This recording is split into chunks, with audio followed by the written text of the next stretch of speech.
এলাকাবাসী আসসালামু আলাইকুম।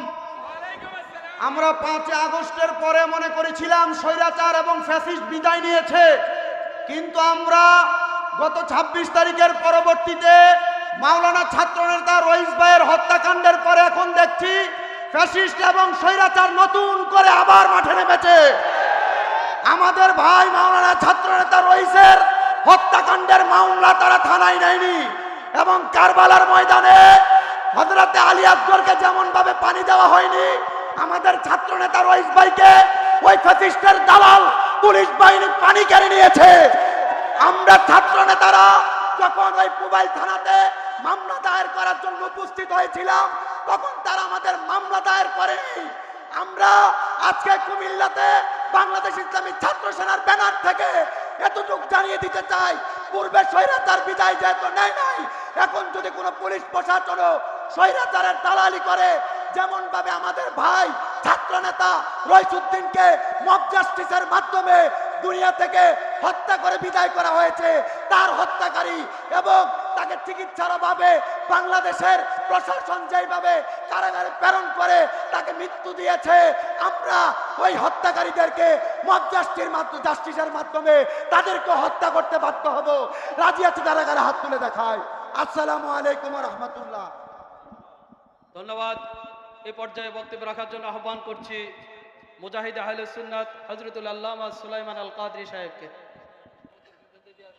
আপনারা জানেন 26 তারিখে যে আমাদের প্রোগ্রাম হয়েছে, প্রোগ্রাম বানচালার জন্য সর্বোচ্চ চেষ্টা করছে তারা, ঠিক কিনা?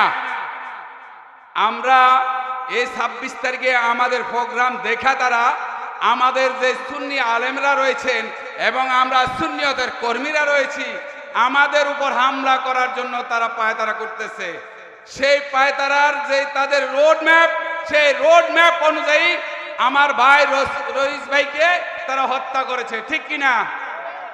আমাদের এখন আমরা যা দেখেছি, আমাদের নেতৃবৃন্দ যখন ওখানে গিয়েছে, থানায় গিয়েছে, তারা বলছে মামলা নেবে, অদ্যাবধি তারা কোনো মামলা নেয় নাই। আমরা চাই আগামী 24 ঘন্টার ভিতরে মামলা নিয়ে আসামি অ্যারেস্ট করতে হবে। যদি না করে থাকে আমাদের কেন্দ্রীয় নেতৃবৃন্দর কাছে আমাদের চাওয়া থাকবে, সারা বাংলাদেশ আমরা অচল করে দেব। আমরা ঢাকা চট্টগ্রামের মহাসড়ক অবরোধ করব, সারা বাংলাদেশের মহাসড়কগুলো অবরোধ হয়ে যাবে। আমরা চাই প্রশাসনকে, আপনারা গত ফ্যাসিস্টের আমলে যেইভাবে সরকারের গোলামি করেছেন সেই গোলামি ছেড়ে দেন। এই বর্তমানে আরেক ফ্যাসিস্টের গোলামি আপনারা করবেন না। পুলিশ ভাইরা, আপনারা এই দেশের খেদমত করেন, আপনারা পবিত্র মানুষ হিসেবে থাকুন, এই দেশের জনগণের পাশে থাকুন। আমরা দেখছি আপনাদের মধ্যে স্বৈরাচারের রক্ত রয়ে গেছে। আপনারা আমাদের 26 তারিখের প্রোগ্রামটি নিয়ে যেই খেলা খেলেছেন, বিশ্ব দেখেছে, আপনাদের সন্তানরাও দেখছে। আমি বলবো বিচার মানুষের বিবেকের কাছে। আজকেও আমার ভাই যখন মরল, তাকে পরিকল্পিতভাবে হত্যা করলো। এই দেশের একটা ভোক্তা অধিকারের জন্য মামলা হয় পুলিশ থেকে, কিন্তু একটি হত্যার জন্য মামলা হয় নাই, কারণ পুলিশের হেফাজতে আমার ভাইয়ের মৃত্যু হয়েছে। আমরা যারা হুসাইনি কাফেলা, আপনারা জানেন আমার ভাইকে যখন পানি দেয় নাই, কেমন নির্মম জিনিস করেছে তারা। আমি একটি ভিডিও দেখেছি, আমার রইস ভাইয়ের মেয়েটা দোলনায়, তিনি তার বাচ্চাকে খুশি করার জন্য দোলনা ধাক্কা দিচ্ছে, মেয়েটি খেলতেছে। আজকে আমি যখন এই ভিডিও দেখলাম, আমি আসার সময় আমার বাচ্চাকে আদর করে যাই। আমি যখন ঘর থেকে বের হই, আমার বাচ্চাকে সবসময় আমি আদর করি। আজকে কেন আদর করি নাই? ওই রইস ভাইয়ের ইতিহাস আমার মনে হয়েছে। কারণ আমি যদি আজকে আদর করে আসি, আজকে যদি আমার এখানে মৃত্যু হয়, আমার বাচ্চাও সে সহ্য করতে পারবে না। আমি বলবো আমার হুসাইনি ভাইরা, আমরা আমাদের জীবন দিয়েও আমরা আমাদের রইস ভাইয়ের হত্যার বদলা নেব, এই বলে আমি আমার বক্তব্য শেষ করছি। দেখা হবে ইনশাআল্লাহ আগামী কালকে মাঠে। এই বলে আমি আমার বক্তব্য শেষ করছি। আসসালামু আলাইকুম ওয়া রাহমাতুল্লাহি ওয়া বারাকাতুহু। এই পর্যায়ে বক্তব্য রাখার জন্য আহ্বান করছি মুফতি মাওলানা। আসসালামু আলাইকুম ওয়া রাহমাতুল্লাহ। আপনারা জানেন গত ফেসিস্ট সরকারের আমলে বিরোধী দলকে যেভাবে দমন নিপীড়নের মাধ্যমে সভা সমাবেশে আক্রান্ত করেছে, তাদেরকে তাদের ঘর থেকে বের হতে দেয়নি, জেল এবং জুলুমের মাধ্যমে তাদেরকে দবিয়ে রাখার চেষ্টা করা হয়েছে। আমরা দেখতে পাচ্ছি আজকেও আমাদের পুলিশ প্রশাসন ভাইয়েরা আমাদের সাথেও বৈষম্য করার চেষ্টা করছে। আমি জানান দিতে চাই, সেই 25শে এপ্রিলের 1টা বাজে 3টা জায়গার পরিবর্তে যখন প্রেস ক্লাবকে নির্ধারণ করা হলো, তারপরেও সুন্নি জনতার মহাসমুদ্র হয়েছে। যদি 3 দিন আগে আমরা অনুমতি পেতাম তো ঢাকা শহরের কোন রাস্তা সেদিন গাড়ি চলতে পারতো না। তবে আপনাদেরকে জানিয়ে দিতে চাই, আলহামদুলিল্লাহ রইস হত্যার বিচার আমরা দাবি করছি। সঙ্গে সঙ্গে আরো জানান দিতে চাই, সারা বাংলাদেশে আমরা নামতে 1 মিনিট দেরি করব না। আমরা শুনেছি বর্তমানেও আমাদের 70% সুন্নি মুসলমান বাংলাদেশে অবস্থান করছে। আমি আপনাদেরকে জানিয়ে দেব সর্বশেষ কথা, আগের ফেসিস্ট সরকারের বৈষম্যতাকে যদি আপনারা অস্বীকার করেন, অপছন্দ করেন, বর্তমানে আমাদেরকেও যারা বৈষম্যের শিকার বানাচ্ছে তাদের থেকে আপনারা বুক ফিরিয়ে নেওয়ার চেষ্টা করুন। আল্লাহ তাবারক ওয়া তাআলা যেন আমাদের ঈমানি চেতনাকে বৃদ্ধি করে দেয়, সব যুবক ভাইদের ঈমানি চেতনাকে আল্লাহ বৃদ্ধি করে দেয়। সর্বশেষে আগামী কর্মসূচিতে সকলকে সজাগ থেকে মাঠে নামার দৃঢ় প্রতিজ্ঞা করে আমি সবাইকে ধন্যবাদ জ্ঞাপন করে বিদায় নিচ্ছি। আসসালামু আলাইকুম ওয়া রাহমাতুল্লাহ। ধন্যবাদ। এই পর্যায়ে বক্তব্য রাখার জন্য আহ্বান করছি বাংলাদেশ ইসলামী ছাত্র সেনা কেন্দ্রীয় পরিষদের সংগ্রামী সভাপতি ছাত্রনেতা মোহাম্মদ আনোয়ার হোসেন। আসসালামু আলাইকুম রহমতুল্লাহ তাআলা ওয়া বারাকাতুহু। প্রিয় ভাইয়েরা আমার, আপনারা জানেন বাংলাদেশ ইসলামী ছাত্র সেনার সাবেক সভাপতি ঢাকা মহানগরের সাবেক সভাপতি রহিমউদ্দিন ভাইয়ের হত্যা একমাত্র 26শে এপ্রিলকে কেন্দ্র করে তাকে হত্যা করা হচ্ছে এবং মিথ্যা যে গুজব দিয়ে হত্যা করা হচ্ছে।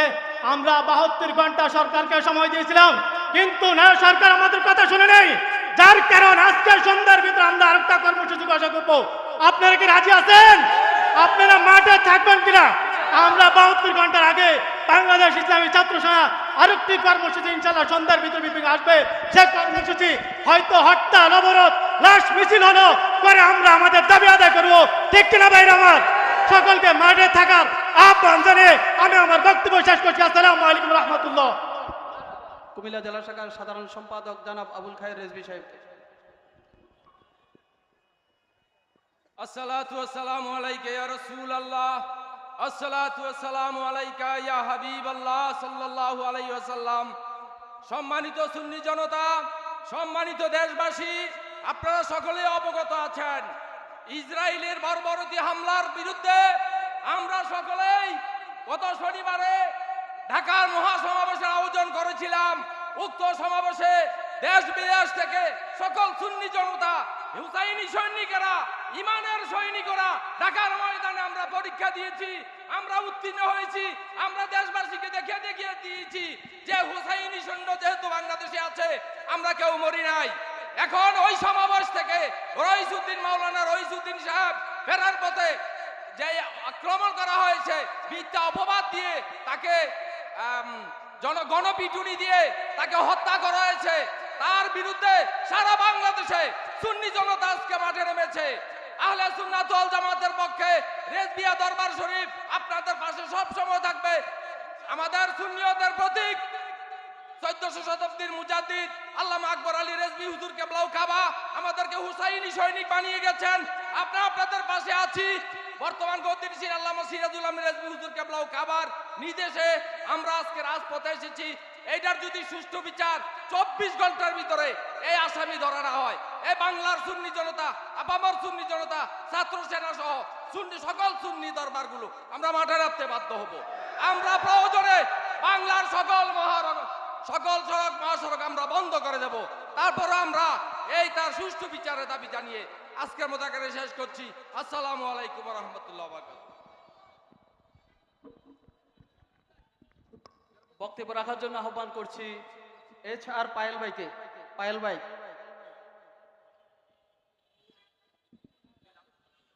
এই পর্যায়ে বক্তব্য রাখার জন্য আহ্বান করছি বিশিষ্ট সংগঠক জনাব মোহাম্মদ সাদিকুর রহমান খান। নাহমাদুহু ওয়া নুসাল্লিমু আলা হাবিবিহিল কারীম, আম্মা বাদ। আপনারা জানেন, বাংলাদেশে যখন সুন্নি নেতৃবৃন্দ ফিলিস্তিনের পক্ষে, সন্ত্রাসীদের বিপক্ষে এদেশের সকল মানুষকে নিয়ে যখন জাগ্রত করা শুরু করলো, সে আন্দোলনকে ব্যাহত করার জন্য একেবারে নিষ্পাপ মাসুম শিশুর মতো, যাকে আমরা কাছে থেকেই সংগঠনের কাজে পেয়েছি, আমাদের অত্যন্ত স্নেহভাজন যারা মাওলানা রুইসউদ্দিনকে হত্যা করে এই ফিলিস্তিনের বিপক্ষে যারা, তারা এই আন্দোলনকে স্তব্ধ করার জন্য আমার ভাইকে শহীদ করেছে। সুতরাং এদেশের প্রশাসনকে বলবো, আপনারা নিরজ্জভাবে শুনতে পাচ্ছি আপনারা মামলা গ্রহণ করছেন না। কারা আপনাদেরকে হুমকি দিচ্ছে মামলা না নেওয়ার জন্য? যদি আপনারা ভয় না পান, প্যাচিস্টের যদি দালাল না হন, আগামী 24 ঘন্টার মধ্যে এই মামলা নিয়ে সুন্নি জনতার এই নেতার হত্যার বিচার করবেন, এই আশ্বস্ত করে এদেশের সুন্নি জনতাকে রাজপথে শান্ত থাকার জন্য উদত্ত আহ্বান প্রশাসনের পক্ষ থেকে জানাবেন বলে উদত্ত আহ্বান জানিয়ে আমার বক্তব্য এখানেই শেষ করছি। আসসালামু আলাইকুম ওয়া রাহমাতুল্লাহ। বক্তব্য রাখার জন্য আহ্বান করছি সৈয়দ হাসিব।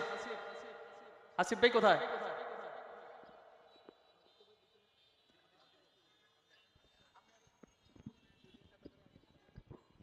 বাংলাদেশ ইসলামী ছাত্র সেনা ঢাকা মহানগরের সাবেক নেতা, কেন্দ্রীয় সদস্য মাওলানা ভাই রইসুদ্দিনের এই নির্মম হত্যাযজ্ঞের প্রতিবাদে সারা বাংলাদেশ জুড়ে আয়োজিত আজকের এই প্রতিবাদ ও বিক্ষোভ সভায় কুমিল্লা জেলার সুন্নি জনতা মাঠে ময়দানে নেমে এসেছে।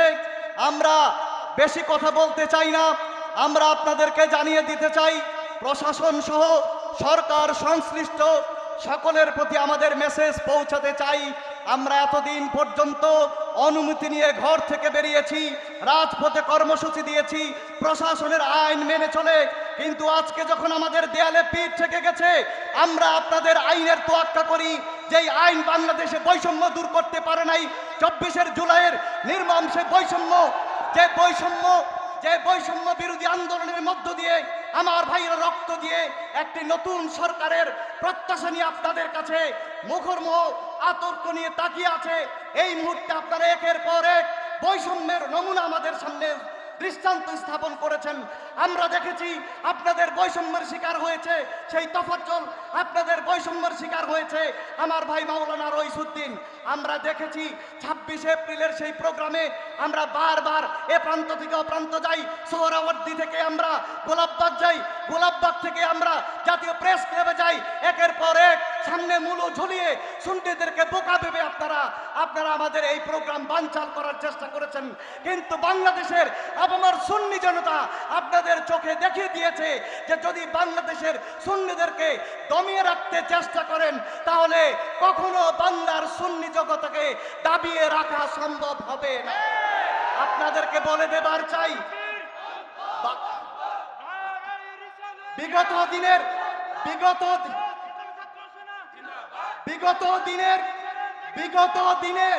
বিগত দিনের রাজধানীতে সকল সংগঠনের সরকারের মদতপুষ্ট, সরকারের সহযোগিতায় আয়োজিত সকল সমাবেশকে ম্লান করে দিয়ে সুন্নি জনতার 26 এপ্রিলের এই মহাসমাবেশ জনসমুদ্রে রূপান্তরিত হয়েছিল। আর এই সমাবেশ আমার ভাই রইসের জন্য কাল হয়ে দাঁড়িয়েছে। এই সমাবেশ বিরোধী বাতিল অপশক্তি তারা তাদের অস্তিত্ব হারাবার ভয়ে আমার ভাই রইসকে হত্যাকাণ্ডের শিকার করেছে।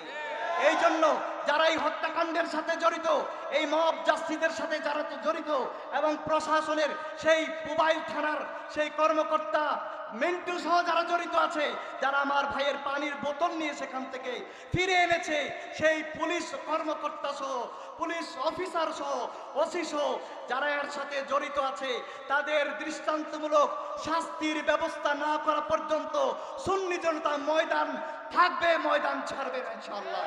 এবং এই ময়দানে আমাদের দেয়ালে পিঠ থেকে গেছে, আমরা এখন আইনের তোয়াক্কা না করে আইন হাতে নিতে শুরু করলে বাংলাদেশে বাতিলের দুর্গ গুড়িয়ে দেওয়া হবে, বাতিলের চিহ্ন বাংলাদেশে রাখা হবে না। বাংলাদেশের 20 দাস ভেঙে ফেলে সুন্নির আবার সুন্নিয়তের দুর্গ উদযাপন করে কারবালার ময়দানে বুকের তাজা রক্ত ঢেলে দেওয়ার জন্য আমরা প্রস্তুত আছি ইনশাআল্লাহ। আল্লাহ হাফেজ। ধন্যবাদ। এই পর্যায়ে বক্তব্য রাখার জন্য আহ্বান করছি হযরতুল আল্লামা ইয়াসিন নুরি আল কাদরি সাহেবকে।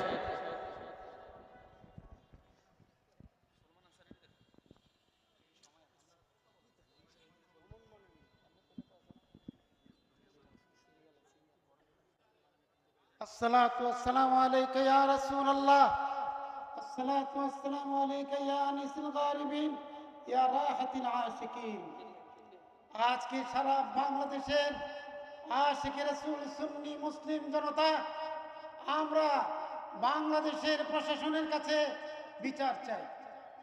আমরা কি চাই? আমার ইমাম রইস মরল কেন? আমার ইমাম রইস পুলিশের হাতে পানি পাচ্ছে না কেন? আমার বাংলাদেশের তার আইডি আছে, তার পরিচয় আছে, তার নির্দিষ্ট ঠিকানা আছে। সব কিছু বোঝার পর বাংলাদেশের প্রশাসন এই রইসকে পানি না দিয়ে নির্মমভাবে তাকে কেন হত্যা করেছে? এই হত্যার বিচার আমরা চাই কি চাই না? আমরা গর্জে আওয়াজ তুলি, আমরা তার বিচার চাই কি চাই না? আমরা এই মুহূর্তে প্রশাসনের কাছে বলিষ্ঠ বিচার দাবি করছি। পুলিশ সবাই খারাপ না, আমার ভাই বলেছে। যে পুলিশ আমার ইমাম রইসকে হত্যা করেছে, মাসলাক যার যার, মসজিদ ইমাম সভা, কিন্তু আমার রইস, আমার ইমাম, আমার মুহাদ্দিস, আমার আলেম, আমার রইস হত্যা হলো কেন? তার বিচার দাবি করছে বাংলাদেশ ইসলামী ছাত্র সেনা। বলিষ্ঠভাবে আমরা রাস্তায় নেমেছি। এই রাজপথ আমরা ছাড়বো না যতক্ষণ পর্যন্ত তার বিচারের দিক নির্দেশনা আমাদেরকে না দেওয়া হবে। আমরা তার বিচার চাই কি চাই না? আবার বলি, চাই কি চাই না? সঠিক বিচার করতে হবে। আর নতুবা সুন্নি জনতার এই জোয়ার কি দেখেছেন 26 তারিখ, আরো দেখবেন। ওয়াইট এন্ড সি, অপেক্ষা করেন। আমরা তার বিচার দাবি করে আমি আমার বক্তব্য শেষ করছি। আসসালামু আলাইকুম। ধন্যবাদ। এই পর্যায়ে বক্তব্য নিয়ে আসছেন তরুণ ওয়াইজ